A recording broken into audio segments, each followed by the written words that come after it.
Je voudrais tout d'abord dire que cette activité est le fruit d'une collaboration entre le centre de formation judiciaire et l'UNESCO.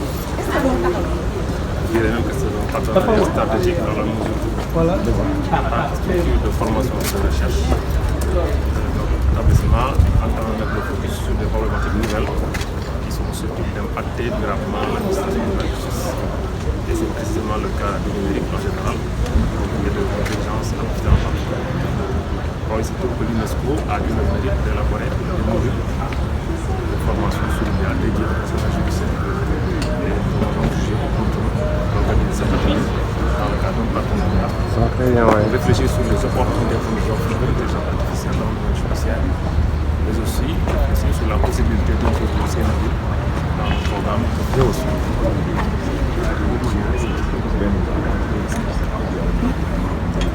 Bien sûr, nous sommes à l'ère du numérique. Je pense qu'il y a aucun domaine qui échappe à l'impact du numérique, y compris celui de la justice.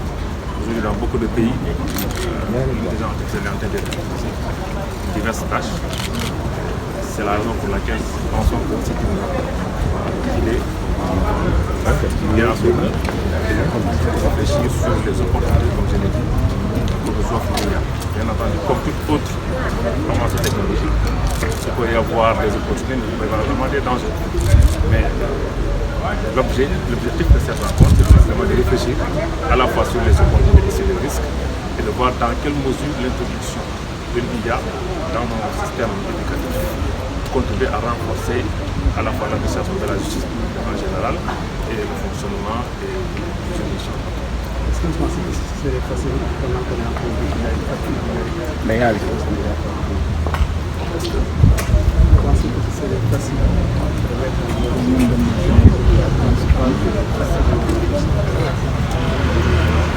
Je précise que cette réunion ne concerne pas uniquement le Sénégal. Nous avons convié à cette rencontre les responsables des structures de formation judiciaire de divers pays, notamment avec la gouvernement, là, c'est pour donner beaucoup plus de portée à toutes les recommandations et à nos réflexions. Je pense que ces réflexions-là permettront de voir dans quelle mesure il est possible d'introduire l'IA sans pour autant mettre en danger les pratiques.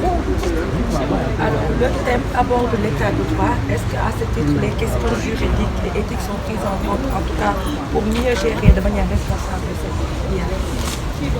Bien entendu, quand on parle d'état de droit, on parle essentiellement de deux points sur lesquels il y a cet état de droit. C'est l'existence de règles claires et c'est l'existence aussi d'un système judiciaire indépendant qui puisse garantir l'application équitable des règles.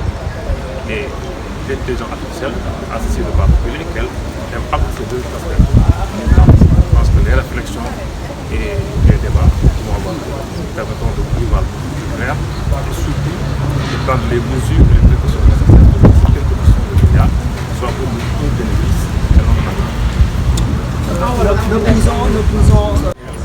pour l'organisation d'un atelier qui s'est ouvert ce matin et portant sur l'intelligence artificielle de l'état de droit.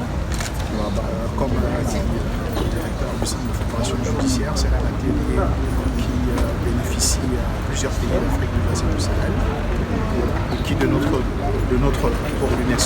rentre dans le cadre de ce que nous appelons l'initiative pour les juges. Il s'agit de quoi?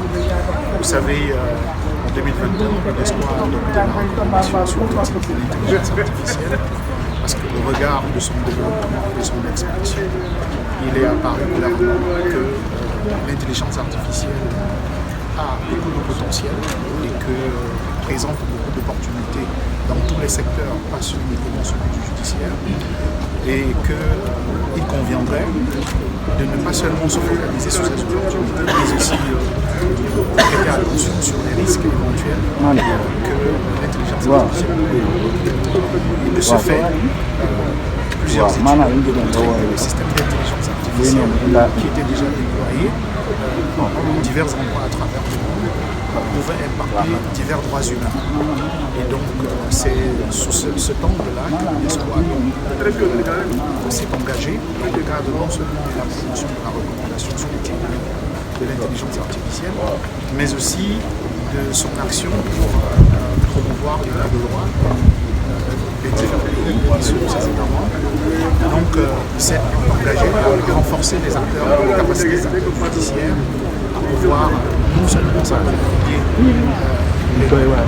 des connaissances en rapport avec les opportunités et les défis d'utilisation des systèmes d'intelligence artificielle, mais aussi à réfléchir sur comment est-ce que intégrer les systèmes d'intelligence artificielle dans nos affaires judiciaires. Donc c'est dans ce titre-là que l'atelier consommateur voit le jour.